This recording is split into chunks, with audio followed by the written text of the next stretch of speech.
Hey friends, welcome back to our channel, The Purpose-Driven Homestead. I'm Amanda, and today we are talking about backyard chickens. Now, normally in our videos, I am racing around our kitchen doing a tutorial on canning or cooking. Today, I figured I would do something a little bit different and do a little bit more of a laid-back video and answer some of your questions. We asked across multiple platforms, social media platforms, what your questions were around raising chickens. So we figured we would just go ahead and sit down and answer your questions and just share with you our experience of raising chickens on our backyard. Let's just go ahead and jump right in. And the first question that we had is a great way to start, and that is, what is the best way to start with backyard chickens? The simple answer to this is just simply learn, right? You're in the right place. You're watching videos. Hopefully you're following us on social media. Definitely follow other homesteaders to learn from. And having great resources on hand is key. But the first thing that I would recommend is ask yourself a few questions. And the first question that I would ask myself is, do I have time to care for a flock of chickens? Instead of maybe going to the pool on a Saturday afternoon, you might need to invest that time into cleaning a coop, spreading out new shavings. This is a daily investment of your time. You definitely need to make sure that you have time to run out to your chickens and make sure everything is okay, feed them, water them, collect eggs. So it's definitely a time investment on your part. The second question that I would ask myself is, do I have the resources to pay for or make their chicken feed?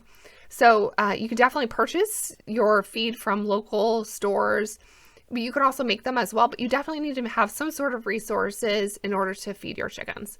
And the third question I would ask myself is, am I truly dedicated to caring for our chickens? It takes effort to want to go out on a snowy day and make sure that the chickens are okay. And, you know, it's 15 degrees outside. No one really wants to be running around doing that. But do you have the dedication that it takes in order to raise your chickens? So after that, if your answer is yes to all of these questions, awesome, stick around. Let's go ahead and go through some resources that you can use to learn. One of the first one is this Raising Chickens book. You can see our son has gone through this multiple times and has lots of bookmarks in here, and it's written up in here and highlighted and so forth. But having a great book on hand to refer back to if you have a question is really important. This book goes through breed selections, housing, feed, you name it, it really kind of goes through it. So it's really great to kind of go through if you have a question and have that on hand. Check out your local library as well. As I'm going through books, don't feel like you need to go and purchase everything. You just want to have some resources to look to. There's going to be a couple more references down in the description below. The last one that I'm just going to go ahead and go through is, of course, our Backyard Homesteader Planner. This has a really great monthly chore list that you can go through and track all of your information. Definitely making sure, especially when you first get your chickens, you want to make sure that you're going through, especially if you're having your children involved in chores, having this little chart here of collecting eggs, coop clean, you know, health checks, making sure that we feed and water, and just have like little check marks for them to go through or you to go through is a really great way of just starting and having something to kind of keep you accountable. This is a really great one it's definitely important when you're starting off this whole journey of homesteading to make sure that you're recording everything that you have. So we have inventory and how to care for your chickens and so forth in that. So that is a really great tool. Of course, I'm biased because we created it, but that's a really great one that we'll have linked down below as well. Let's move on to the second question, and that is, why should I raise chickens in my backyard? And the first answer to this is fresh eggs daily, right? So those nutritious eggs that you can have for breakfast, lunch, and dinner, we often eat eggs outside of the whole breakfast time. They are packed full of nutrients that you need in your diet. So that is the first and most obvious one. With prices of eggs these days, if you can even find them, they're just out of control. And so having a flock of chickens out in your backyard where you can just step outside, collect your eggs, and come in and make breakfast, it's just a wonderful thing. So that's definitely one of the reasons why you'd want to raise chickens in your backyard. The second is for rich compost. If you are growing a garden, you definitely need to have some organics to go into your soil. And having chicken manure, it is packed full of nitrogen and phosphorus and potassium, all the things that your plants will need in order to stimulate flowering and have a bountiful harvest. So that is one of the things. Now, one thing that you want to note is that chicken manure needs to be composted for at least 6 months. and then put into your soil. But after that, it is wonderful. The reason why it needs to be composted for 6 months is that it's a hot manure. Unlike if you're raising rabbits, that is a cold manure that you can just go ahead and throw right onto your plants. But chicken manure will definitely need to make sure be composted for 6 months. But it is really great for your garden. The next reason why you'd want to raise chickens in your backyard is less waste, right? We live in such a wasteful society where we don't even think about what we're tossing into the trash can and how much the landfills we are just creating, right? So having chickens will definitely eliminate a lot of the waste that you have in your home. Are you canning applesauce? Well, take the cores out to your chickens. They will love them. They're a wonderful treat. Have you eaten your leftovers for the last 2 days and just like completely done with it? Give it to your chickens. The next question that we got is, what is the best breed? And really that's a personal preference. What goal do you have in mind when you're raising your chickens? Are you only wanting eggs, or do you want eggs and meat? Do you just want meat? If you're looking for strictly laying hens, Leghorns are really great. They produce quite a bit.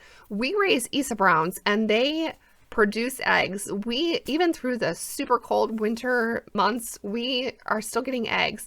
Most of the time, all of our hens are providing us eggs daily. So they give about 300 a year. So that's a really great egg laying hen. Another one is a Jersey Giant, which is a heritage breed. They are great for that as well. Meat breeds are Cornish Cross, Rangers, Delaware. Those are great meat birds. But if you're looking for a dual purpose to raise eggs and meat production, you're going to want to look at the Plymouth Rocks, Rhode Island Reds, the Rangers, the Orpingtons. Those are really wonderful as well. So those are just a few of the breeds that you want to go ahead and research and see if that's maybe something that you want to look at. Where can I purchase an heirloom breed of chicken? Let's back up first and explain what an heirloom or heritage breed chicken is and why you'd want to consider it for your backyard homestead. So heritage breed chickens are chickens that have been recognized under the American Poultry Association prior to the 20th century. So they're a long time breed. They have not been genetically modified. So the breeds that are a little bit newer, they have been genetically modified for specific character traits in the bird. Some of the breeds that you might want to consider if you're looking into adding a heritage breed chicken on your homestead is maybe a Rhode Island Red, a Rhode Island White. You can look at the Jersey Giants or, the Barred Plymouth Rock. So those are really great heritage breed chickens.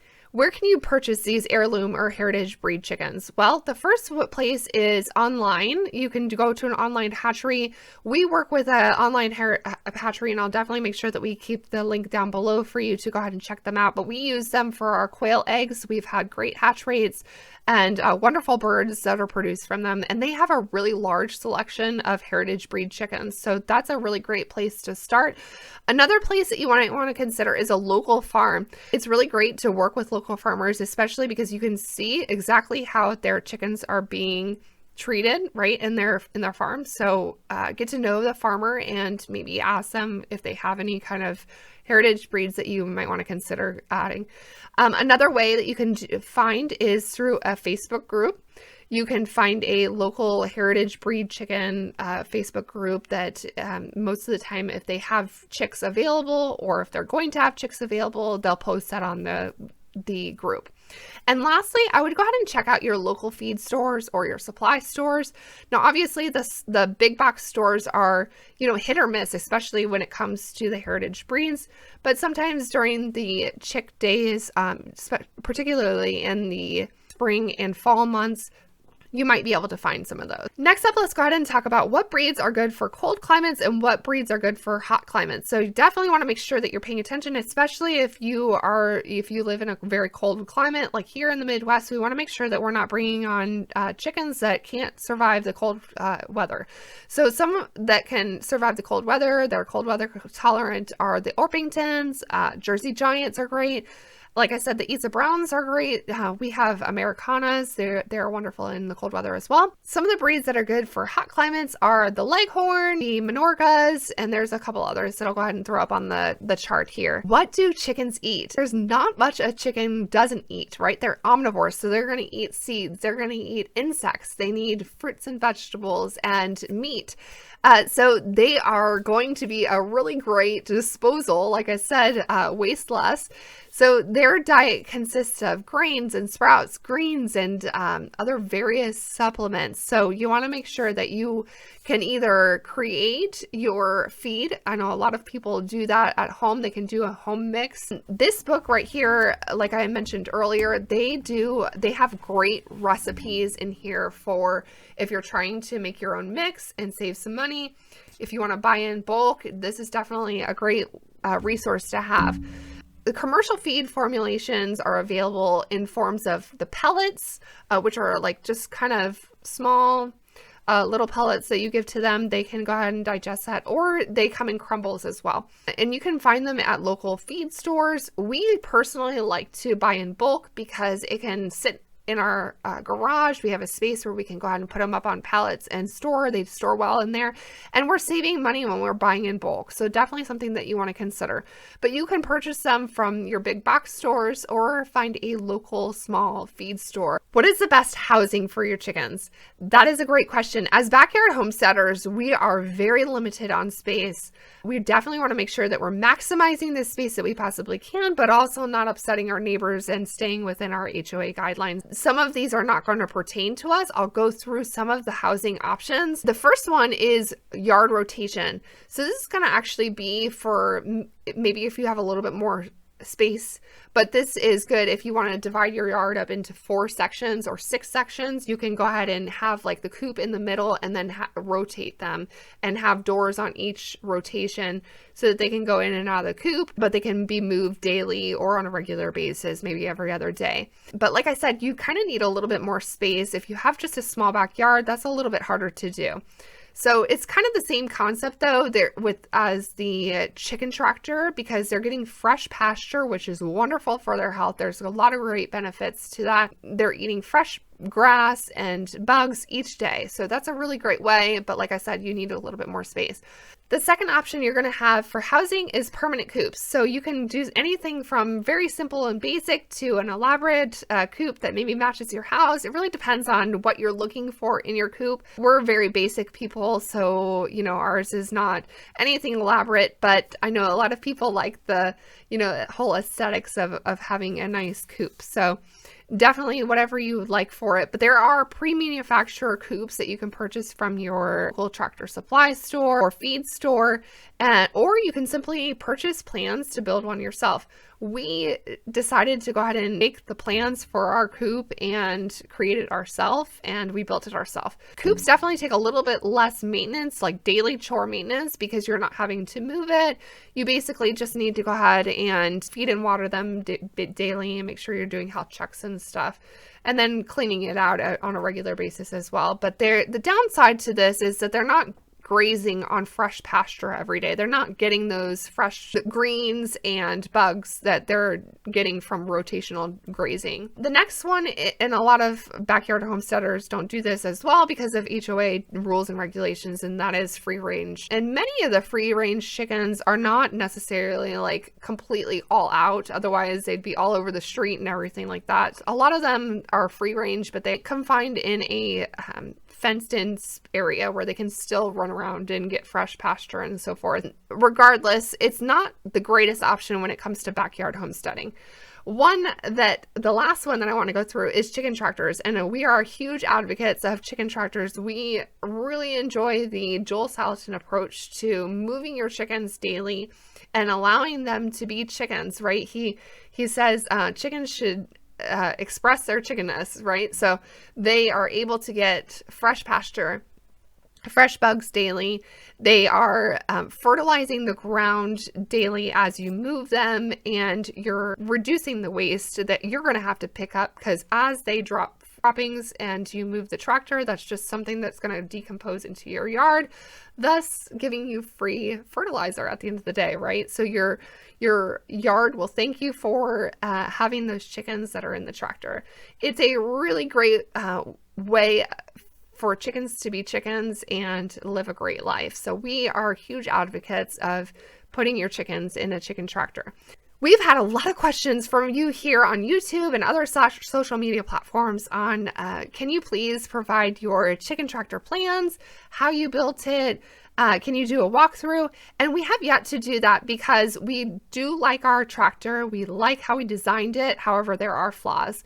So it's not perfect. And there are definitely things that we would do differently if we're going to build another tractor. For one, it is very heavy. The second one is the wheels are not the best. There's definitely a different way that we can do it.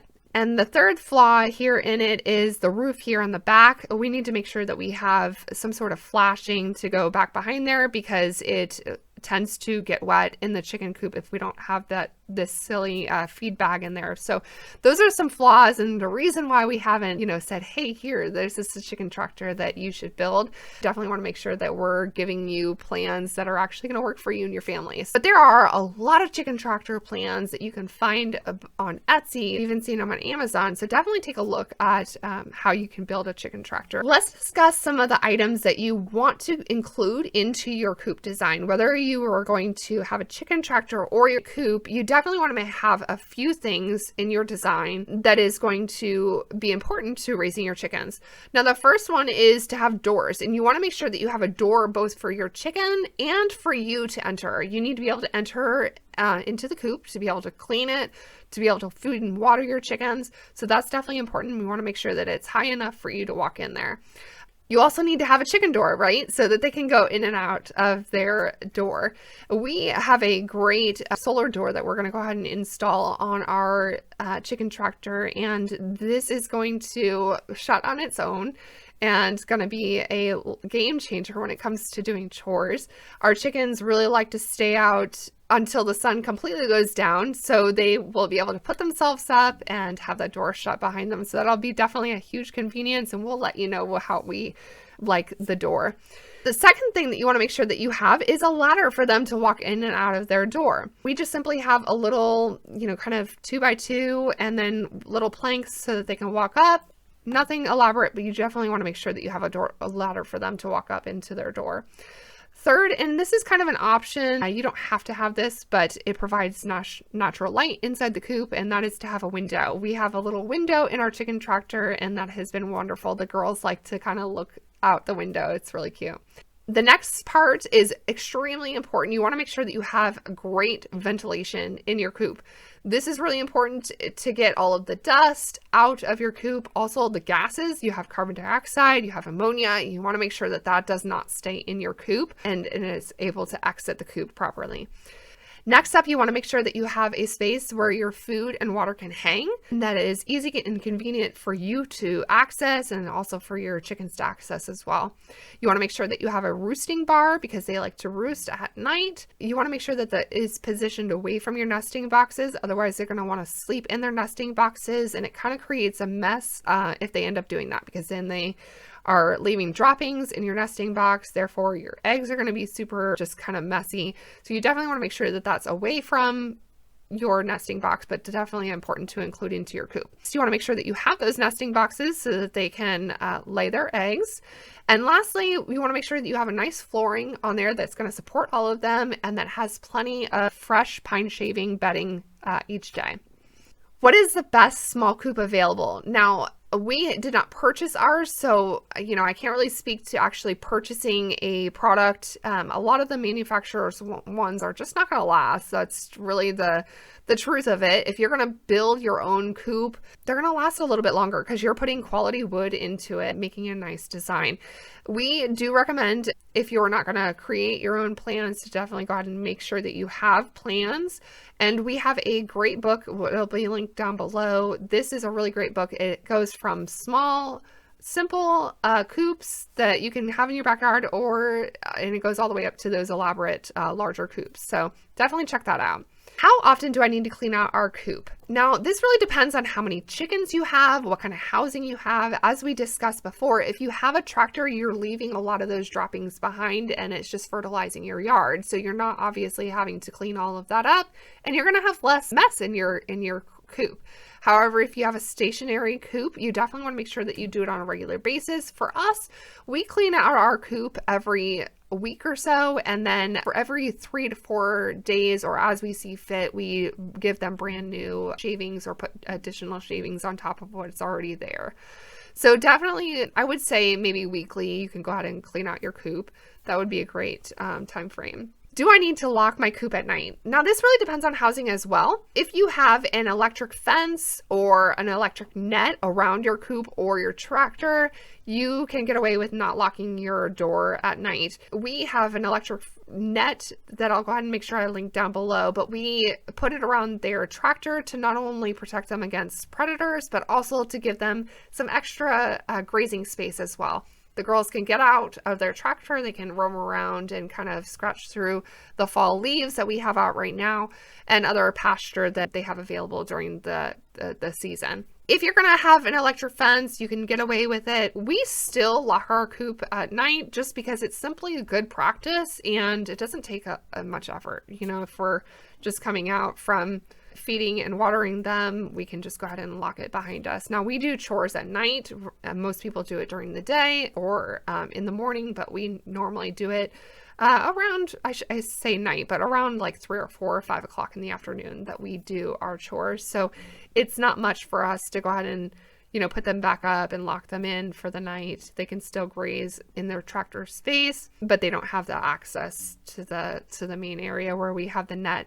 But definitely, if you're not going to lock your door at night, definitely make sure that you have some sort of electric fence or netting around to protect them against predators. When do chickens start laying? This is a great question. If you're a first-time chicken owner, you definitely want to make sure that you're getting those eggs. And how long is it going to take? So normally it takes around 6 months or so, and then they'll start laying.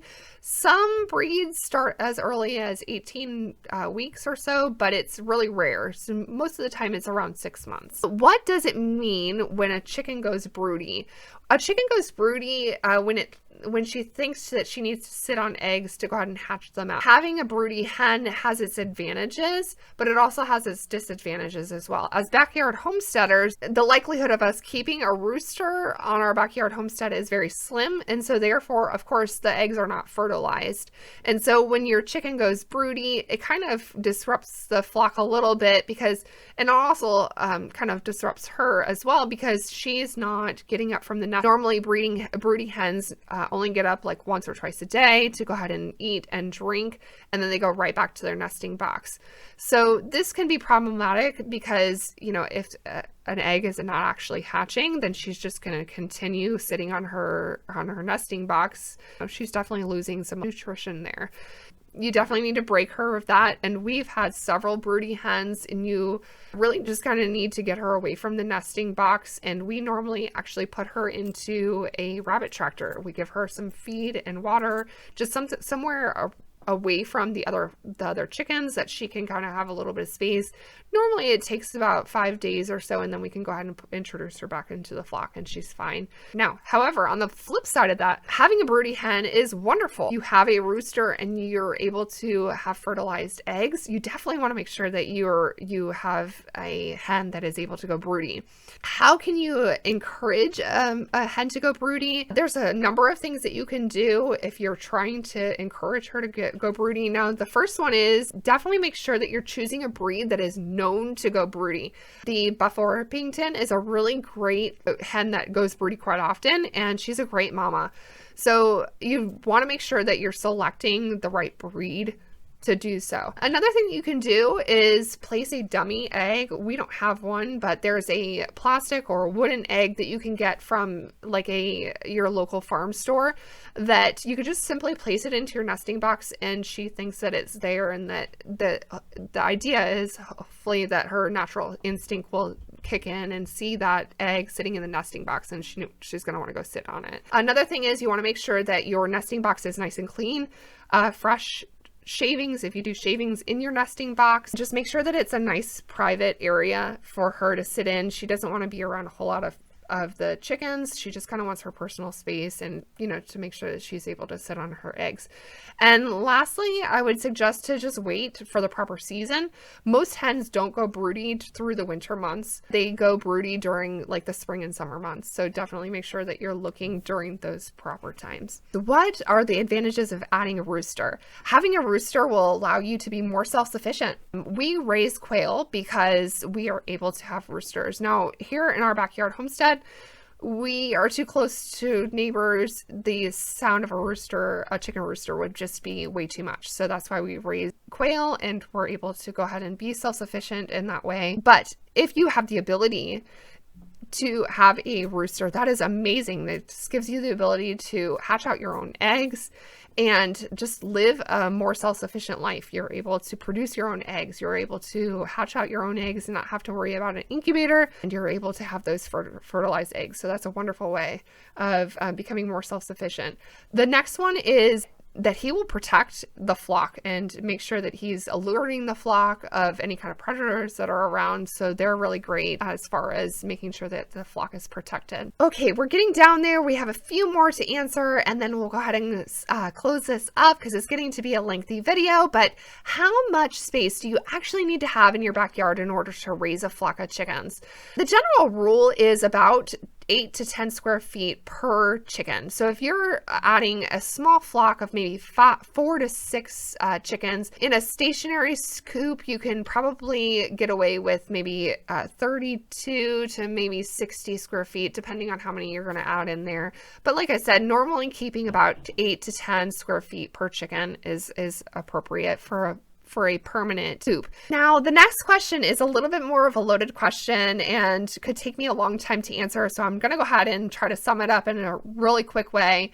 And that is, what do you do with a chicken that has died from unnatural causes, such as a disease or if they were attacked by a predator? On our homestead, we try to use as much of the animal as possible, right? So our animals have provided us with eggs and have just been so wonderful to us. They give us meat, and we are so grateful for that. So we definitely want to make sure that we're always having as little waste as we possibly can.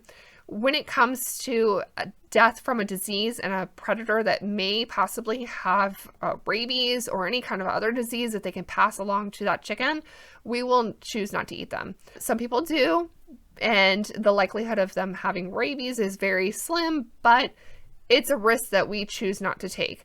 Now, the best way of disposing them, in our opinion, that we have found is to plant a new fruit tree in our yard. So this is something that we're going to be adding to our homestead, that it's going to end up providing a future harvest of apples or peaches on our homestead. That animal's life can supply a lot of nutrients to the tree, and as it decomposes, that will all be used up. So that is a way that we feel is wasting less of an animal, but also, you know, we're not eating, and we're being a little bit more safe with our family and what we're ingesting, because we definitely don't want to introduce any kind of horrible disease or rabies into our family. So that is what we would do, really just burying it and having a reason to bury it, right? So definitely going out and getting a new fruit tree is something that we've done. I hope that answers your question. I know there can be a multitude of ways of answering this question, but that is what we do here on our homestead. So hopefully that is helpful. Guys, there has been a lot of questions, and I hope that this will give you some resources and maybe more of a peace of mind of things that you can do. You can do this. This is an awesome way. Chickens are amazing. They are so wonderful with our kids, and they have taught our kids and us so much around just being grateful on our homestead and responsibility. So they're such a great option to add to your backyard homestead. So I hope this helps you. I hope this is encouraging. Guys, if you're not subscribed, definitely consider subscribing to our channel. We love just sharing our experience with you, and hopefully you can take that experience and maybe learn a little bit more of how to be more self-sufficient right in your backyard. So as for now, guys, thank you so much for watching. Have a blessed day.